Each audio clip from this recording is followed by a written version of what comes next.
เวทีไหนอุ๋งอิงก็เอาอยู่ สวัสดีครับผมสวัสดีพี่น้องครับปังปายมินหมอแคนแฟนหมอลำยินดีต้อนรับเข้าสู่ช่องไทยซีเกตชาแนลสวัสดีไปยังแฟนครับ FC ลาดหน่อยอุ๋งอิงแฟนครับ FC สาวหน่อยเพชรบันแพงสู้ขู่สู้คนเด้อครับเด้อเป็นจังไดแน่นอนครับพี่น้องปังปายมินหมอแคนแฟนหมอลำมือขึ้นผู้ใดได้เข้าไปเบิ่งไลฟ์สดกลุ่มปิดทางช่องสาวน้อยเนาะพี่น้องมิดหมอแคนแฟนหมอลำหลายผู้หลายคนครับเข้าไปว่าง่ายๆครับเรือนหมื่นที่เข้าไปเบิงบรรยากาศไลฟ์สดรถแห่12 ล้อข้างบ้านลาดหน่อยอุ๋งอิงลาดหน่อยอุ๋งอิงบอยเฮ็ดให้แฟนครับผิดหวังครับหนาเวทีใดกะเอาอยู่พี่น้องมิดหมอแคนแฟนหมอลำในช่วงลาดหน่อยอุ๋งอิงออกนี่เต็มอายะครับเดี๋ยวเอาผักมาให้พี่น้องมิดหมอแคนแฟนหมอลำได้เบิ่งบางช่วงบางตอนนะครับเนาะภาพก็ได้นำมาจากช่องพ่อเอก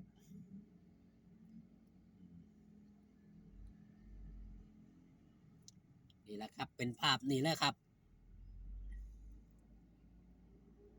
โอ้คนนี่โอ้ยนี่ทายมุมไก่เนาะเป็นแบบว่าซุ่มเข้ามา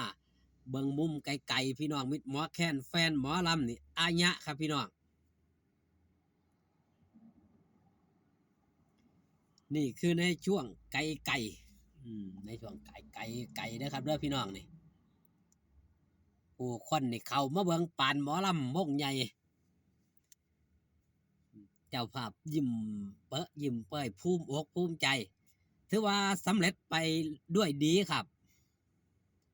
สำหรับงานนี้เนาะเป็นงานแรกที่บ้านลาดน้อยอุ๋งอิงจัดในช่วงปีใหม่หลังปีใหม่มานี่เป็นงานแรกที่เอารถแห่ไปเล่นบ้านเจ้าของว่าสันเถาะถือว่าเป็นการเปิดยังครับเปิดประเดิมสำหรับรถแห่12 ล้อรถแห่สาวหน่อยก็เคยไปเล่นบ้านน้องคู่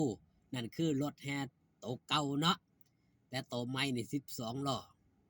หลายคนได้เข้าไปเบิ่งหลายคนได้เข้าไปแย่งต่างก็เว้าเป็นเสียงเดียวกันครับสมค่าสมราคาระบบแสงสีเสียงแต่ก็มีหม่องติมีหม่องติงเนาะบางส่วนที่บอสโจเพิ่นได้เช็คเรตติ้งนั่นละผู้ใดได้เข้าไปเบิ่งไลฟ์สดแน่มันเป็นมาเป็นไปจังไดแน่คืออยากรู้ข้อมูลเก็บข้อมูลเพื่อสิได้ปรับเปลี่ยนเพื่อสิได้ปรับแก้ว่าซั่นเถาะก็สิมีปัญหาเฉพาะไม่ว่าซั่นไม่ทีลาหน่อยอุ้งอิงร้องมันเฮ็ดให้เสียงแตกพร่าเสียงฟังแล้วมันบ่สมูทธรรมดาครับระบบเสียงมือมิกก็เป็นมือมิกใหม่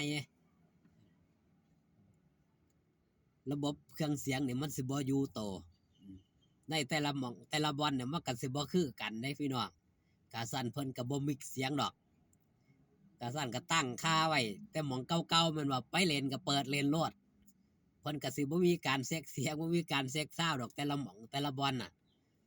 มันก็ธรรมดาครับค่อยปรับค่อยแก้มันสิดีเองมันก็สิค่อยดีไปแล้วครับมันบ่ได้ดีตั้งแต่มือแรกดอกทุกสิ่งทุกอย่างมันก็ต้องมีการนะครับมีการเรียนรู้เนาะมือมีเพิ่นก็มาใหม่เพิ่นก็ต้องมาเรียนรู้ใหม่ว่าสันเถาะเพิ่นเรียนมาข้ามมือแค่นั้นเอารถแห่ไปเฮ็ดใหม่น่ะเอารถแห่ไปหาอาจารย์สร้างพร้อมกับมือใหม่ว่าซั่น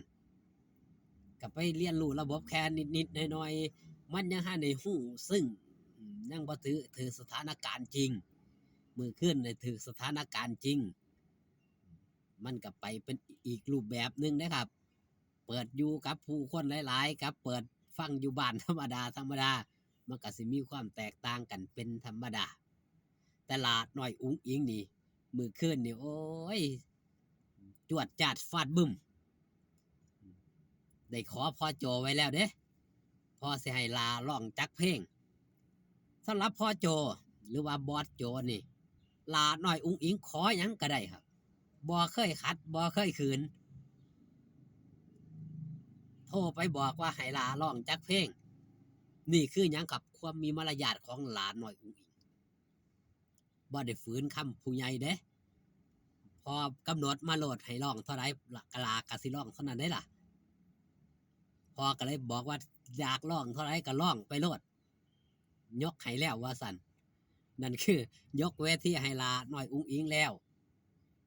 สิเฮ็ดสิร้องจังได้ก็ร้องไปเพราะว่าเจ้าของเป็นเจ้าภาพเจ้าการเจ้างานเองเป็นเจ้าของเองว่าสั่นเถอะบอสโจนี่สิตามใจลาน้อยอุ้งอิงบ่เคยขัดใจให้แต่เอ่ยปากขอได้เบิด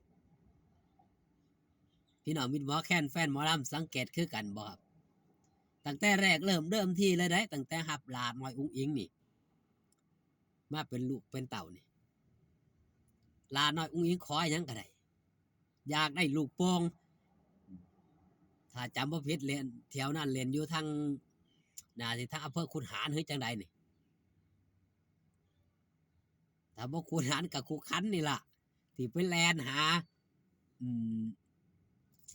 แลนหาหยังครับซื้อลูกโป่งทั้งอำเภอน่ะในปีแรกๆที่ลาน้อยอุ้งอิงนั่นเขามาใหม่ๆเห็นบ่ครับลาอยากได้ลูกโป่งเฮ็ดคลิปออกมาว่าลาเนี่ยบ่ปลื้มมื้อนี้ได้เงินอยู่แต่บ่ได้ลูกโป่งได้น้อยโพดก็เลยได้พากันเฮ็ดคลิปเป่าลูกโป่ง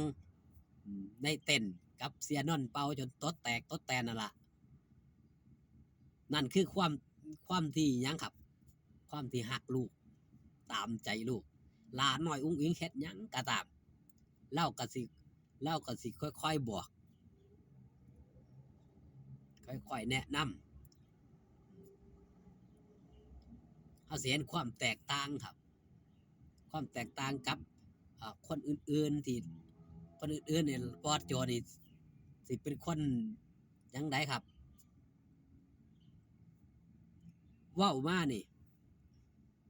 บอสโจก็สิวางแนวทางให้แต่ละคนบอกง่ายๆซะบ่คือกันสำหรับหลานน้อยอุ้งอิงนี่เอาใจไปเลยยกให้เต็มที่เอาขอบคุณพี่น้องปองปายที่เขามาเบิ่งมาแย่งเด้อครับเด้อพอกันสวยในจักหน่อยพอกันคลิปหน้าสบายดีครับผมอยู่ดีมีแห้งครับ